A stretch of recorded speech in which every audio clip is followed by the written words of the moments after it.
whaatalo whatu pole nganga whaalo ni vai ngala so malo se fo moria. Le whaitia le ingo le atua I lau whtalainga tia aolo whaafonga tapua I foisi o tātou atunu I a Samoa. Whaatai le mata alia foi o le pulenga o le tātou le tio longolongo pui ali iai ia le mamalu malpa ia o Samoa. Lau whtalainga tia o le pa ia lava lea o ata pa au e wha. Ia ai pola pui fo I whale upolu o ilonga e wha. Ia wale tātou I tu malo mo le tātou a fioanga. Whatalo whatu foi Samoa I le pa ia o Samoa mai mta whanua se I pa ia foi ia si o whanua. A mata mai lava I utu lafi whai mai o le maota tāpua iaia le tui manua. Ia o lo iaia I malai tele whapea foi ia malai o le vau. Ia se I pa ia foi ia le si o whanua whai mai o lo iai le ana na ato ai le tino o tamo wa tau sili. Filim pule tuu na tawilo ai manu o malo. Whafonga anga Samoa I o tupu mae. Ia tainane fo ia whale upolu o tofinga, whale upolu o papa. Ia o lo tapu ai fo I tātu ta māma tina mātutua. Ai silsili ai fo ia whaululunga o e ka le sia. Whapea fo ia whawhengainga taulangi, whamota le malu. I so se maota maso se pito nuu le nei fo ia ai o aukilani. Tā lofa lava. O le loto me ma le nganga whaafitai, to e tu watuai ia le nei fo I whaatalofa lo ia ma le whaafiloi. Lau a whionga minista ma le nganga o le whaafitai, le awa noa o mawhai, o na maua I lunga o le Proclama Radio Samoa pe o na yele nei auli. Whaafonga le tātu watunu, lau a whionga I le minista, le nei aso, ia, le wali wafu I aso, ia, te ilo le whatatu e maua leo se Proclama le tātu leito, ma lau a whionga talu ona e se eima le foa, ia, wale tau aweina fu, o le mtanga luenga, ia po lea foi a unanga tau I tono le tātou wātanu. Ngā solo le tā Proclama nei vai ngalea so te iloa I aunga o auto le whainga malanga. Ia la fatu ielo o whionga minsta, sauno ia, le ale aunga le wha moe o le whainga malanga. Whaftai tia o le nei fuafuanga sa a mata mai lava I le nofua inga ua mawai atu. Sa whaia le lato whiutanga inga o le tātou malo Samoa. I lalo le matanga luenga a le soifua malo loina. Ia whaatasi fo I male malo New Zealand. I le matanga luenga o le Ministry of Foreign Affairs. Ia po le matanga luenga whaavao malo. Whaatasi e la ma le se tasi whaalaputonga I longa o lo o I aukilani nei. O lo whai fo I ma whaamalu e paolo ai ia le au Pasifika na I o tātou tangatanu ua ta ua o le afioanga. Ia ma o I la tau lea Samoa I malai ina ia whaataunuina ia le fo I whaamoe. O le whaamoe I le whaafonga anga Samoa ua ta ua lea o le twinning program po o le whaawo a whaamasanga a New Zealand ma Australia I lalo o le matanga luenga o le soifua maloloina. O le aunga atoa lava ina ia mawhai o na maua lea vanoa e tātou fo mai tātou tausi soifua. E awhiwhio mai ai I nofoanga whaisina maotua po rural places o lo iai whale mai ina. Ina ia wha mauai sesi soani e le ngata ia wala e lui tau ma wala lo ao ina ai tātou fo mai mtau soifua I New Zealand. Ai whape fo I ona vatu I lo lato fo I poto masani. Ina ia atangia ai le wala lo whaiai fo ia tātou ngaluenga. I le taimetasi. Ua mawhai fo ina nga I atu tātou fo mai mai New Zealand. I tutonu o Samoa. Ai whapito au ngawhala I whale mai I whai tu malo. E iaila I sala whai I ele whale mai le I sa fotu. I o sa fotu ina li tu o tane. O sa taua. I o sa taua ila vea tuai a sau. I a whapea fo I le ala taua. I a whapea whale a lupo. Na nga I maila I le sa lenga o lo I ai tātou whale mai I whalalo. I a nga I maila I palauli whapea I a satu paitea. Lo iai tātou whale mai satu paitea. Ia male o ngā tonunga le mui tua sivi. Ia o lo tātou I tu malo te lena o whaasale anga. O whale mai la nai fuafua a o atu ia tātou tausi soifua ma tātou fo mai I New Zealand. O inaya nga iai. Ele ngata la I salafai. Ai whapea fo I el tātou motu tele tu mua.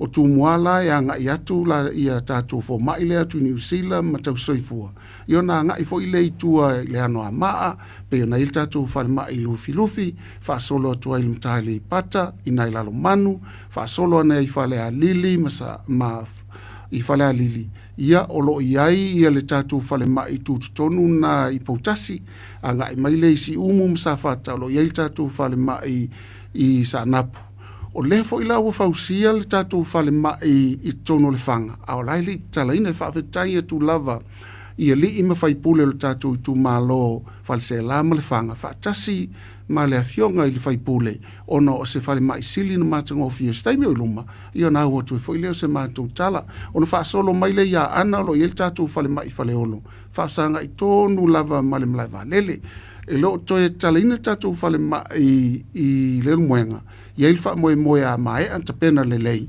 ia ona to ia foi le stai me to talaina ia no to anga ia foi le to to tatu lo mo na fa le mai tele a o to tele o ila to va to i New Zealand e fa moe o ala to i tatu fa le mai fa tu malo le nga to ele nga te so ani i tatu tanga se ngase a le wala fo ina ya o ina inisi o tatu tau soifua ma fo mai o lo iai i tatu fa le mai fa tu malo le ata mai le nga va le me alofa o le asa sa ina atu inisi o tamali e fai malanga atu ya te roa malofa aftai manino le vaenga pe ona mai le fainga malang ua e sau do vaenga le fainga pa anga ia mai se ia le vaenga lo twinning e fa na sau no lo fionga minister o ani fa tatandoanga e winga ia ile proclame le twinning mal fainga pa anga tatu malo sa mo malanga falo ole nei fa moi pe no fa ya tuna sa mai il tausanga usola ia maolela ua mautu ona lo ia ile tupena fa tupe mai e New Zealand il lalo mtanga luengo la MFAT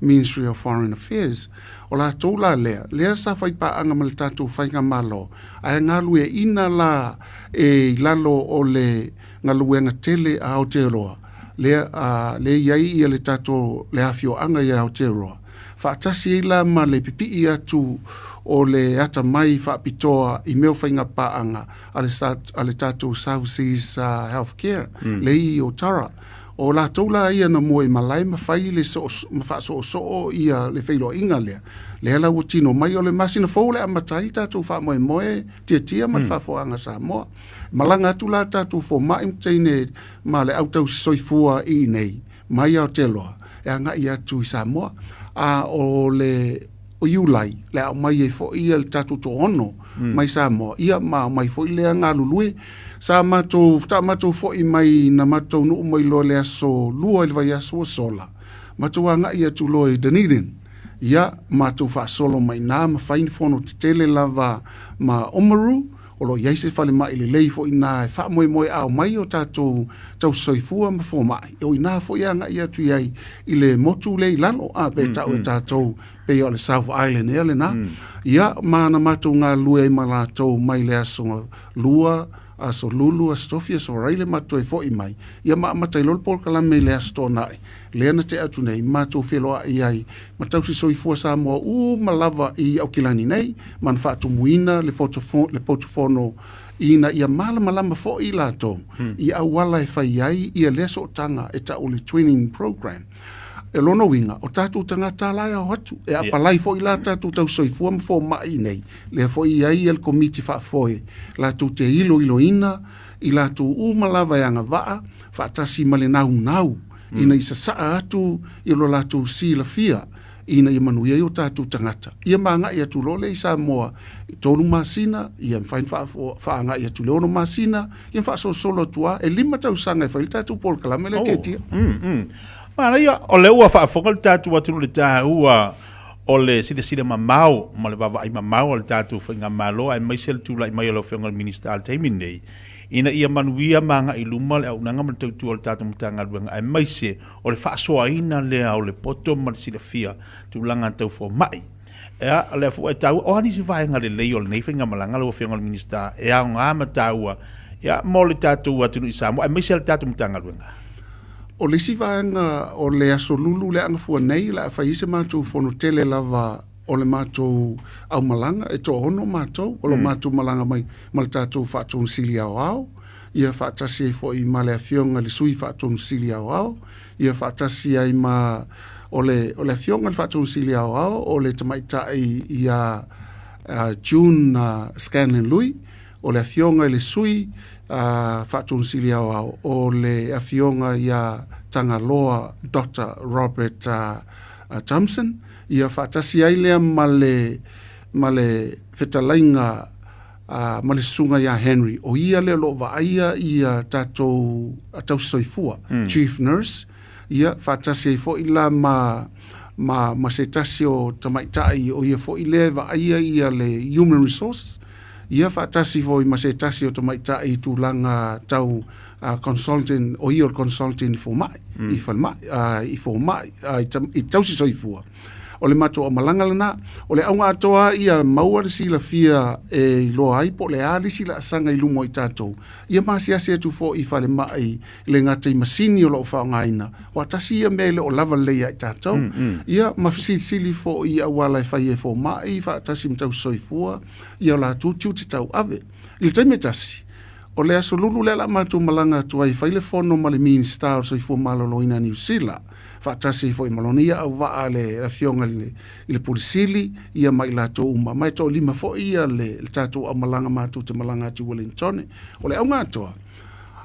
Sisile fo I tia. Ia so ia na tato anga I mai fale mai nui tua. Toitoia ale ise fo mai anga ia tu iai. Ai fo ise fo mai tau savali.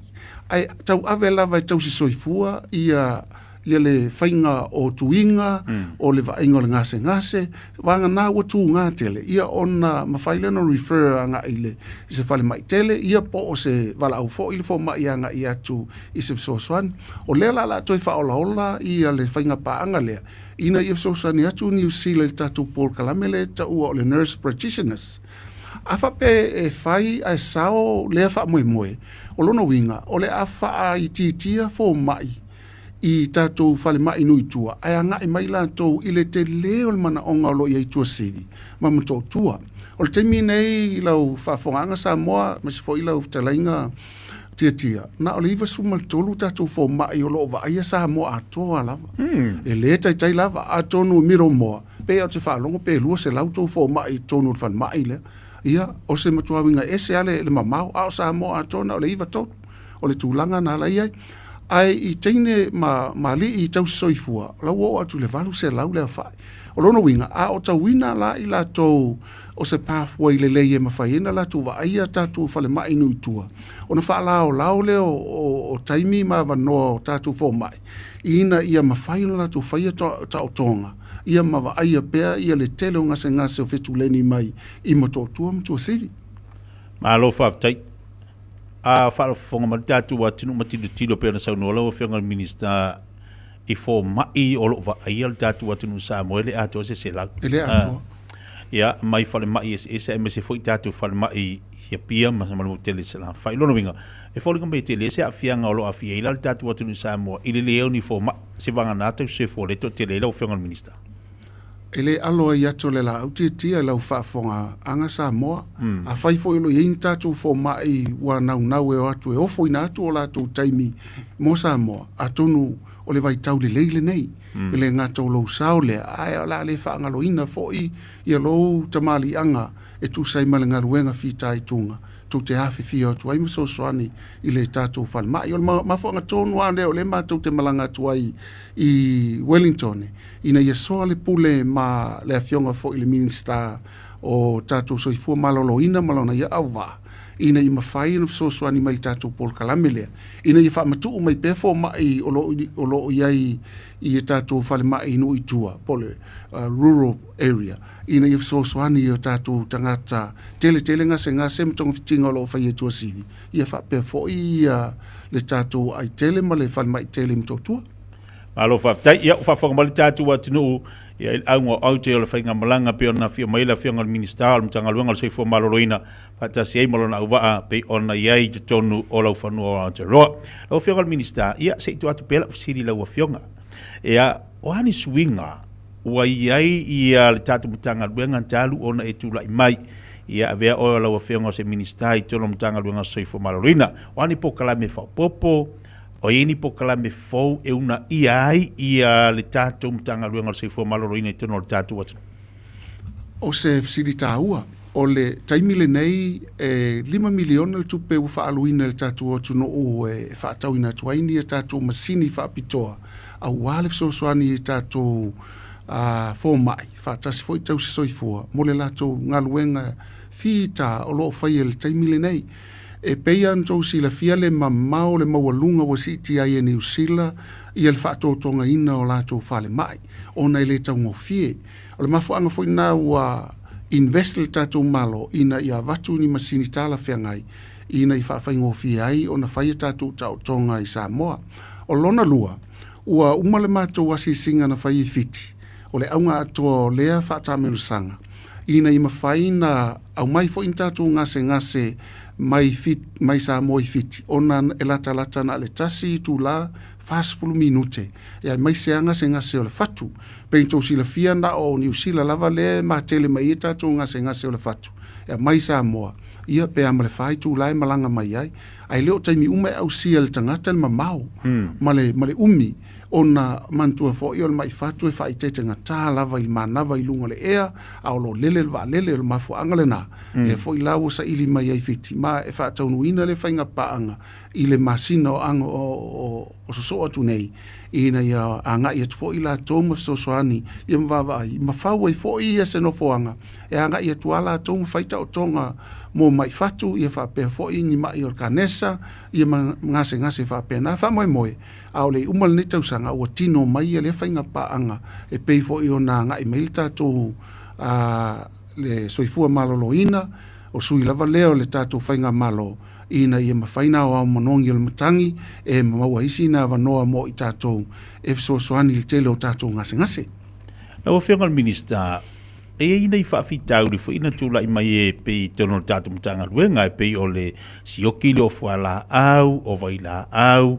Ia e beise ni sio masini pe on whanga ina le tono le tātou whale mai pe o masini whaata, e pe ona iai.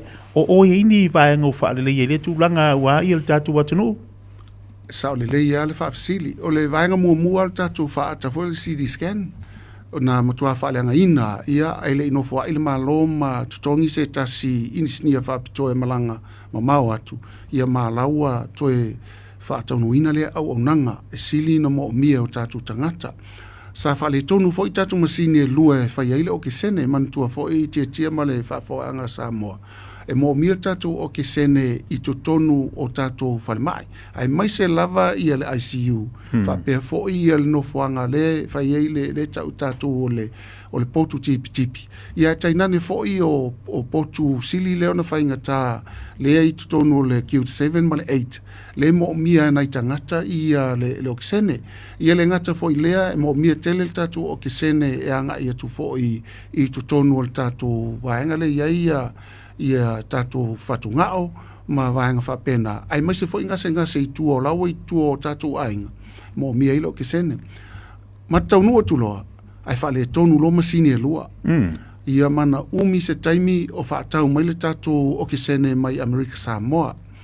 Al taimil nei, ia o leo fo whai paanga ma se tasi o company e whawina leo ke sene i Samoa i tono Samoa i Vaitele. Whaatasi o lautoe o la uma tātou masini o ke sene i e lua.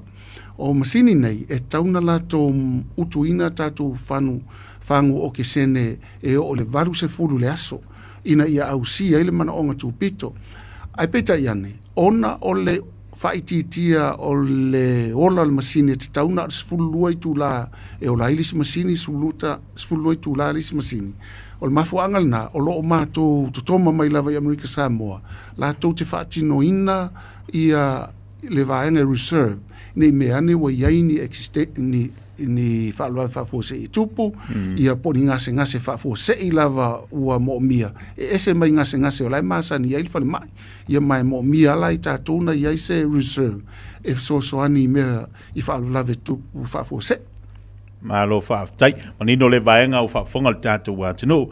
Ia e te le ata whesili o tatapena ina o lata whaalongolongo fōilia. A lewa mana ia. Whaatasi maila wa whionga minista. Le wa maua i tala o iri whare mai le fiti.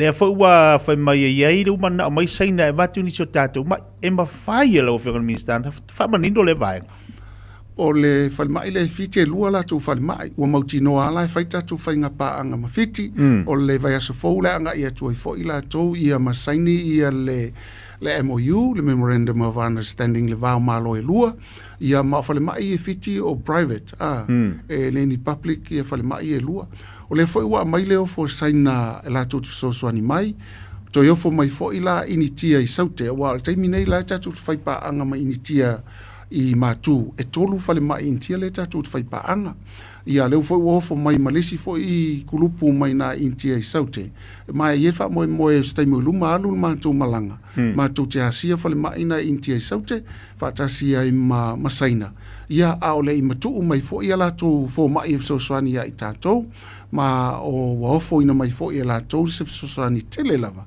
e mawhai aina la tu tongina la tu wafo mai mo mai e so swani tatou fale tipi o mai e so swani le fale la iel fale failele fale o tamaiti ia fa pena fo I la tu o lo o fai aisi nga luenga taipe o fa toi fale le o tatou masini le temine o lo iei le tamali saina lo vai al tatou CT scan o ia fo I leo lo tu malosi e tam fai awa o fo tatou tangata ina ia ngafa tau lima ina I la tau le malama inga lue ai mo le vainga o nei masini le ngata ilea au isi fo I masini tau ngata ma le fai ngata e mo mia na fai ni o onga fa pitoa o lea fai tatou fai nga paanga ma tunu ui el taiminei tia mani e tele o wawa ia tu le alo le tu langolo ia le tau tua ma le aunanga le tatou malo le taimil nei le 2 miliona le ua amata ona fa safua ia matu atu fo I le ua fionga ministai tu e tatu tu malo o ia se vai nga fo I le mafai ai ona ngaru le fa tasi le mtanga luanga le seifua malo loina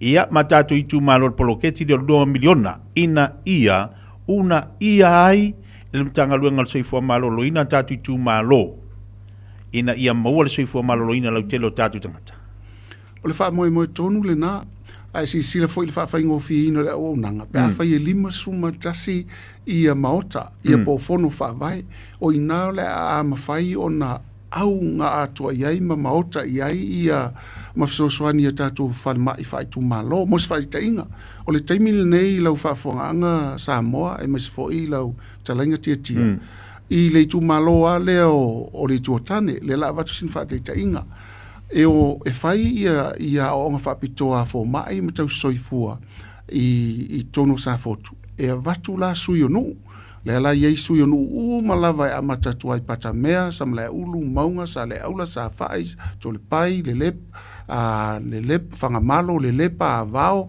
fa solo tuala vea tui manase sa fotu ia luatu aila ina le fango li se yo ia opo e ta ilua la sui committee onu ina ia o tau ina e faile mea le screening la ua mawhai la tuna o va aile maua lunga le suka va aile maua lunga le toto a fa pelo e va ia tua te letele ia ona vala au lola ia leo tau soifua e te tauna vatu tangata lea ma faile ainga lea a nga iloi o le tau soifua ma le fionga le fo mai ina ia fa mausali a o tina mutatinga ina a mai sao ai tua sivi a mai tua sivi o le mfai ala tau o na mai lo lea I mtautua la vatu fata inga tasi no taunu o atu la o si singa I sa fotu ai fa pe mai ia le tamai tai pule o ia la na o le principal nurse e yeile tangata o le nu o sa le aula o le mtua fa long ta lava o umana faile screening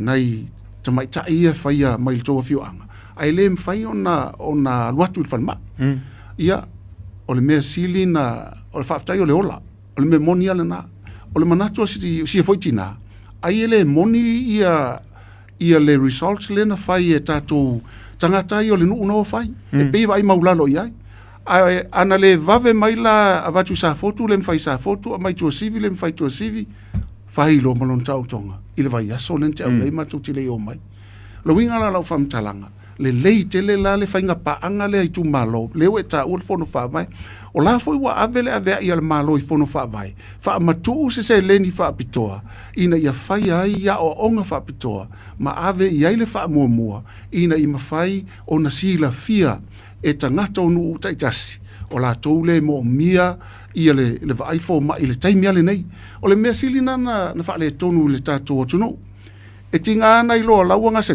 la e mawalunga le toto pe laua wa mata na tata vale le fatu ia fa pena fo i vai atu fa le tonu fatu ngao ai fia malosia io ele ngata le fia malosi le ai wa fa ina toi manistanga tolona ainga pe a fa yo la ngase ia lona winga afa pela tasi tanga ngase au ia len faial maumanga au len fainto e fail maumanga ono wa maitele alu atu ai malesi lena faitanga mea ma va ai mea ai tamaiti ma misi va wa lua tanga tale au ngale ainga i te tonu fainga o fatu ainga tausi o lona winga o le afa ina ila economy e tatou ma tulanga tausi ai so i fo maloloina tausi ai la tu fatu ainga tausi ono le fata mala to tasi ia ma le tulanga fo ina talo toi tatou ainga New Zealand wala auto wa inga lai sa mo anga ngase arusa o e vai fo mai pe afa pe fa tonu ina tu fo e tauna fai a fai le nga fatia sa vai le nga fatia le tatu fale mai tu sivi ai em to tu olo ia ia ila to fai tong tinga fa tom fai tau tong ma lo fa tai o fa longo ai le sauna ngalo wa fionga minista e alu ala to ma fo le la fo mai to no tatu wa tunu elo isi sila le tatu fai nga malo mo alo matama fana o tanto watu e una ia ai le anga ia tu le university ia e ngalu du fo ia ave ia momta pu fa fo ma ina ima fai ona uma o atu lo tau le tatu watu ilo ia ise pokalame po se fo fanga fa penal malo mo tanto fana e ave fa fo ma o le pokalame la ia tatu fainga malo le taimine o lua tatu university fa fo ma o lua mai fa lua foi lana fai fa unga tatu fo mai e le tautuaina i tatou e le ngatelena e a onga fua fo ma o te loa ina ia auto o te whalongo e o te lau afe tu le pili o tamiti a onga pe a le skorsipi a o Samoa e a mata mai lo ulfale atu e te i ua o lai to tongi o il mahalo Samoa i le upili ina iai e tau mta fo i pili ai tau mawhai lava ina ia puti ma avel fa mua e iei le whaafita auli le lau whaamtala tupea e le whaafonganga Samoa ma lau talainga tia e iei nisi alo Samoa le ngata i le tūlanga o le fomai ai whapena fo inisi mtanga luenga na ona uma na maua le kikeli whaafomai alu serve le pond ia pele uma foi le pond ia ai ofo atu e New Zealand se ngaluenga te le tongi ia po nisi fo ia tunu pe Australia o inala ya vanga i fina ngalo o na yo tato tamali ia ma la to tu o Samoa ai o mai o me monia tele tato fo mai le nei New Zealand ma o talo le na to ya fio atu mtala tu au ma to te mo mia ia au to me alofa fa to mai le tua ina ia fiso soani il tato le atina ino tato ai tato tu no le ngatelia o laua tali atu fo intia tali atu ia saina la afsoso ani atu tatu fo mai o le la fa solo le process ma o le fufuanga na malo o le malo na matua i tua lava o le mtanga luenga al soifua malo loina ona ua ngase tele le tele o tatu tangata e mai se le taumafa mai se le inu i taumafa Somalie ia e mai se fo i le tulanga o le lifestyle ia pe o nale a fanina mai ai toto maulunga o le suka ia ma talo atu le na o fufuanga tatu fainga malo le fua matu malanga mai o le aunga ato ina fisosoani atu ia New Zealand le pathway le wata ua o le nurse practitioners ina i mafainga lulue ia fo mai ia tausisoifua ia tatu fale mai nu itua fale mai fai tu malo aya ngai mai fo mai tu atolo la tu malos i tatu fale mai telele o tu CV ia fa pe fo mtotua malo fa taila wa fionga minister di tali fa mamlama telo vaenga o lea o ma ua mai al tatu watu no wa facility le al tatu watu o lea o lo fi manino ai a leo fa tau mani tele le vaenga ia wa e follow falam fa manino tele vaenga e le pu masani no fa longo fe sa no fo le tek el tatu malo o le mele le sa vai o yo polo ele le fo ia tatu sa vai la o fionga minister o asola a kinga inga le mai fo ile tu sivi ia nga kiri mai le ia pia a sa wala le ambulance o sa le va ia nga va wala atu lo fa fonga le atu no wal mele to vai ia na va wala o le mai e lunga fa tali fai ngu vai o toi tupu le vaenga ia tātou i sala fai. A tinga ina le mai tua sivinga kiri mele ia pia, wa le mele ia pia, tau fu na isa fale mai le mo tātou i sala fai. O le tūlanga tonu ana, o le atuai tia. O le nau i o le tātou malo ina i whaatino fo i tau tonga i tutonu o le tātou fale mai tua sivi. Ai lua vaenga te tele, e le atoa ai le lato au nanga momoa, o le toa ngao tātou fo mai. O lo iai le poto whaapito e whaia tau tonga. Tāte whaafetai atu lava i tamali i le afionga i le ngaftasi a fui mono aleki, i a whapea fo i a le sunga i a sione, i a whaatasi ma le lato au waa whaapito e tau tonga. O nisi taimi la tau te angai ma nonofo i salafai ma whaatau nuu i tau tonga ia. Au le uti fo i o mea whainga luenga. E pe o le mafu angale na o le whaatali le tele o tātou mea whainga luenga. Pe ina talano atu ai le tupe wa umana ave ma laewa umana oka le tele o tātou masini ia. Ina i fsoswani whaia tau tonga i tua sivi. Ai ui o lea. A whape i se ngase whaafua se i lava whape o satpaitea. Ia lea o tānile lima le fiafi o leise vaa. O ne umatātou vaa le whaa. O na wala au maila ia lea o satpaitea tua sivi, anga i tua sivi na ia le tātou fo mai whapitoa e vaa ili ngase. Wa ai le tātou fo mai tua sivi o le ngase lea. A le whaia le tau tonga le taimile nei. E awal whaatali le aso atai au le valu. Lona winga e le iloa e mai ma le mangalo. O na wala au mailo le tātou fale mai tele. Wala au mailole ia te au, ia ova iatu.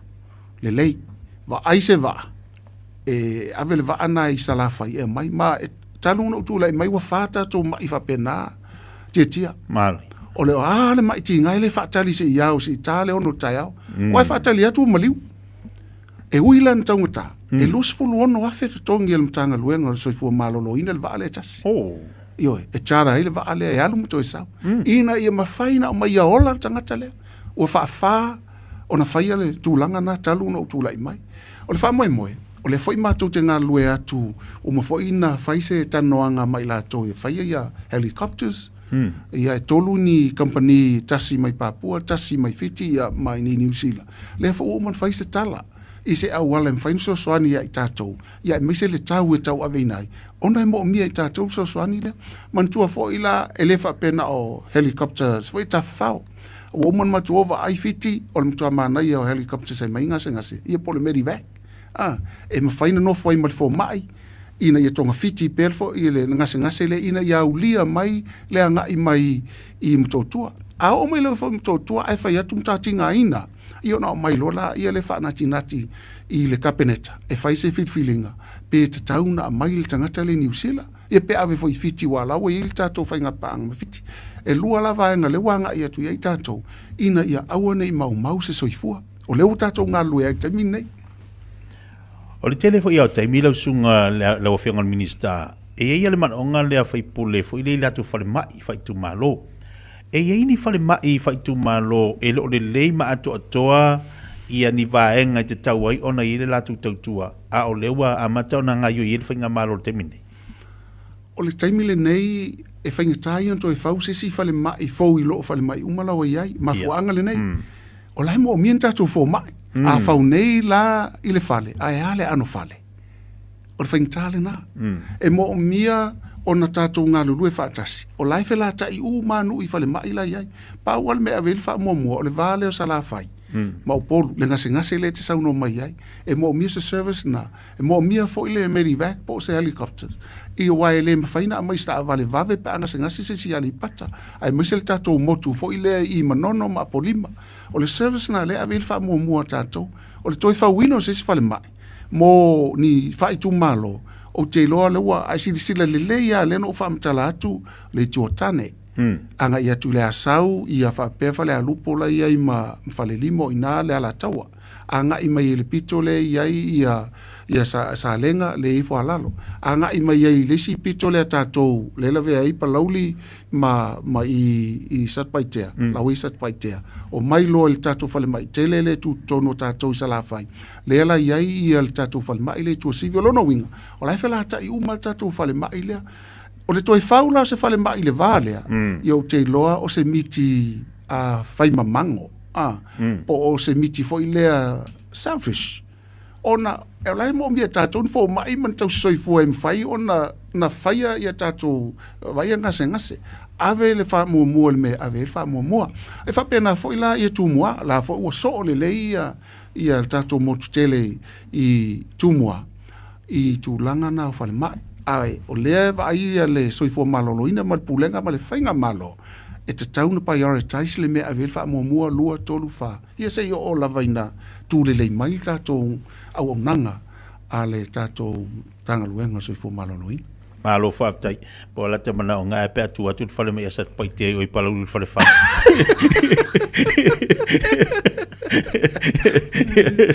Taimia te whai pule ai, o te roa taimina la whai ai loa ia, malo tia. Malo whaatai, te warunga le tāpo kalame male nei whai vāenga le uli, lea se tūlanga olo i ai i al to tongi, i ai tu tonu whale mtanga luenga i tau se fua e mai se fo mai, ia bala au whinga luenga ato i tono mtanga luenga se fo maloloina. O tasi le mtanga luenga i mawalunga tele ono tongi lau fitalenga tia al whawhawanga Samoa. O i tatu fo mai lai ta ilua se lau a whele tausanga. Ia. O mta mawalunga o aile tasi, ele lua, e tele tatu fo mai. Ai se hawa ave le malo le wha mua tatu fo mai. Ina ia ta ofi. Awane i toi o ese ma Samoa e au auna ma ngā lulue. Ai mai se le lotu Samoa i sosoani tongi lau i sau maa. Ia au lei umatu nei soifua. E maulunga tele tongi o le soifua maloloin. O te ifo ia au lo latu o vai ai. O te rope sili mat se fulu fo mai o nai au ina. Ia se fulu fa tele luse lau. Ia wai loe 2 milion. Le tupele e luai. Te tele fo i tongi a tau soifua. E le la i te tongi o lo tongi a ia lau whainga luenga ale tatu whale mai. Pau alea, ole o nanga le mātou te vaai atu iai, ia ngā lue le tangata, o lona fatu atoa, ia manuia le ngase. Ioe, a whai o le taimuanga na o lo fina ngalo, i le au whainga luenga, o te teiltonu fo i manuia Samoa, ma o le au ngā na o so stai me whai ia, sa u whamitalanga le mtanga luenga, ia e manatua, o e nei, au au tai au, o au nei, o e tai au. Le lopo si staime o e tangata mai. A vei lau wha mua. Ia, na ilo le ti ngā pe a whai te wala au mai le tau soifua. Ia la ewa mai. Mena taimi nei, a ngā lue le tonu no soifua maloloina. Whai ale me sili wha se laulo supasene. Ina i manuia o tātou tangata anu. Malo whaafitai sau noa. Whaafitai mo waenga manino leu e sau no lau a whionga minister. Whaafonga le tātou watu nui tawhai whiara ki lopo. Ai mai se fo de whaafonga mai o le tātou atu ni Samoa. Ta urunga lo le tā whaasoa mal po kalame malo whionga minister. O anu i tautalu ana e sao whai mai. Ia ilen fo o le minister i tolo mtanga luenga seifum. O anu i tau o le ngaluenga. A o a fo i li vaenga e toi whaalele ia i le vaenga. Mo le anga i luma o le mtanga luenga. Ia mai se fo i tūlai baldiva i taimi malanga whalor. O le lui tau numero tasi ia te aua ia o le minister. O le mawhain tonga fiti tātou tangata i Samoa. Ma o se tupetele lea nga i mai New Zealand, tausanga uma, whapena fo i whale mai e tolu intia. Ai lea whaina lana i tupe, a o le lui tau. O te wha ai tangata mali liu, yaso uma. Ai ai nisi o mali liu, ona o le tuaina a vatu i whale mai. Mo se whaate te inga, e mauane, ua stage 4 i le cancer. Mau, pe ana mawhai o na mau le tasi, po le lua, po le tonu. Wawa ai tamai titi lai titi 5 tausanga, 1 tausanga o maliu. Na nga i atu se ainga i ate au se po i lesi po, o si ala tu ting titi 5 tausanga i fia o mai fafo. No fa i atu lea, o e whaatali mai i le nofoanga le Q8, le la uvili atu le fo mai, mo o luatu tatu tano le valu tai au. Mo se whaatita inga, le rewa tala no e lui tau. Ia no anga i atu lea, whaile mātou talo a mata na tufa le tala ma tu ina tulo le fo mai. Sau no le fo mai. Lau fionga le minsta, mai se le mamalua mātua. E le mwhainto e ave ia si o walo, watu aina tonga fiti. O le tali mai fo i wa umana ave li poti fafo. E le mwhaina la tu tonga fitia. Ia, uma le vaiaso na lisi vaiaso soai, ma liu si alo mtoto, 5 tausanga. Ama le saule matu malanga. Na matu fta ngisi fatasi ma se ainga. E ama le onu 10 tausanga o le tina, ai pe ono lua tama o le tala whanonoa ua ui fo i ngase ua stage 4 le ngase o le mwhaina toi whaise le mwhaina au mai nei au te le isau na maliu le aso le nase tasi o te masani ai i le kanesa o le liu tau na moa o le liu tau ana la vai e le mawhai fo e fo mai le mwhai e tātou po le afo le tele tupe Samoa o le atua lava na te pūlea le ola Mali. Ioe. O ina la o te nanau ai mo o te talo atu le tātou atunu tau mawhatau Ia. inu te tau mawhau te tau Ioe. Taimil nei a puti le ola ma ule ava noa tātou te whaasoa tua ile lo fai sesi wa aile mea ai Mali. ai al tau mawha ia awale i tata i fo mai pe a pe atu ia fai titia tau mawhai me lolo fai titia tau mawhai me sumalie fai sine au savali ia tu langa umana ia a fai fo e tau mawha ava a fai na se fulu au fango vai lima ia umel tasi fa manongi e lau tau mawha ia pole a fai o kokole tau mawhai ia va aisi le jinja ma le matulanga na fai isa o vai fa pena ia la fai tele vai esi la wa fa tau mai sa moi nei ia e mai se sa lapa le o le moringa ia o vai ana la matu fa nga ina ia so uma la fo tu fa tu matu o fa nga luenga tau ma fai ina yesu ia le kokolo mai si vai ngana o le lu tau na ia mafatia le loto le vai atu e le mafai e tatu po le afu il poto fo mai tatu te o aloti au le tawola au le fangoto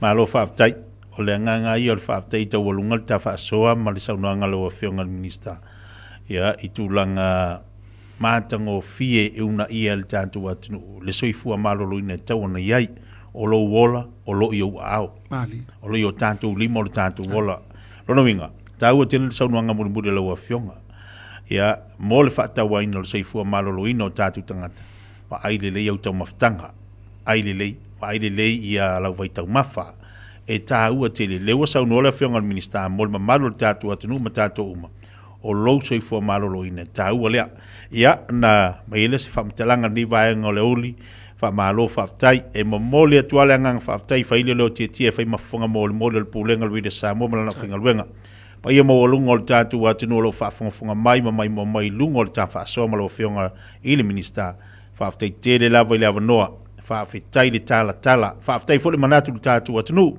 whawhetai le sila mamao le tō wha mamao le tō wha sa ili i fuafuanga mpo kalame whata o tō wale manuia peia na patu stala te moserola wa whionga minista ta sile mtanga luenga o lo lau walunga ma ave matumutumunga i so se atunu langa sulu wha iei o tatu tangata e mai se fo i atunu i fafo le wha malo whawhetai fo i o tiu te mau whaiva wa e sau noa le tele i o lu tau o lo whionga i mai e wha malo whawhetai le mau o le tō vai whawhetai le sa ili le li au mai manatu malangona le fatu ai le ngaluenga pi ona ye le vala wina la fionga i le taita ino le tatu mtanga luenga le soifua malolo ina o le matu te talo fa fu lo soifua la fionga le minista la fionga pe ona tula mai ia mo le soifua la le mo fa malolo nga mai le li mo foi manatu ma to fa pa ia mai le li ia au tu te mo faiva matu te talo tu pe matu te lo le faingo fie tula mai la fionga le minista tau avel tatu mtanga luenga ia lo fangia le tua maua le soifua malolo ina le lei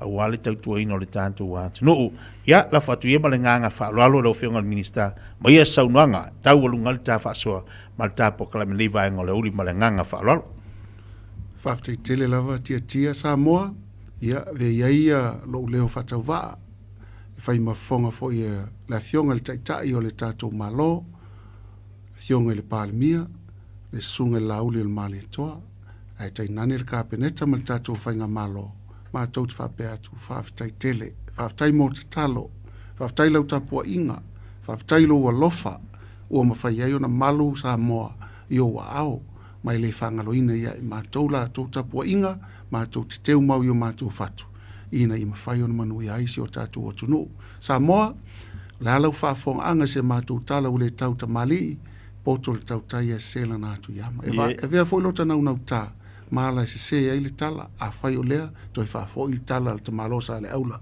ia te ia ai fa ia le tua ia Samoa poto fa tai mo to fai va ao fa ia le tua i lau talainga tia e mai se le tātou le tio nei mo le longo pui ali ina o le tātou atunu o te whaftai telefo i le fionga ia le malu silao o ia leo lo o mawava lue te minei mawai ai matou au matou ia o te loa le te minei whaftai tele lava i le tapua inga ia e maise fo i sunga i whawhenga inga taulangi ia whapea taitai o i kālesia taitasi whamalo whai o whaiva so i fua mai manuia malo whaftai anga le fo le atua pa atoi tali watu te whainga malanga ni le tue maua se whilo inga ia whalau lau e le atua mea umalava a watu te mawhaiva lo filima pe ona whenga ia i le neia tunu ma fuafuanga ia ma tatu malo ia e mese fo te tali watu sa moanga le fo le atua le fionga le malu silau pe ona tula i mai le tau avena fo le tu o le tatu ngaluenga ia i ona whaiva lo filima whamuni fo le atua ia manuia le yaso so i fo mai manuia Whaftai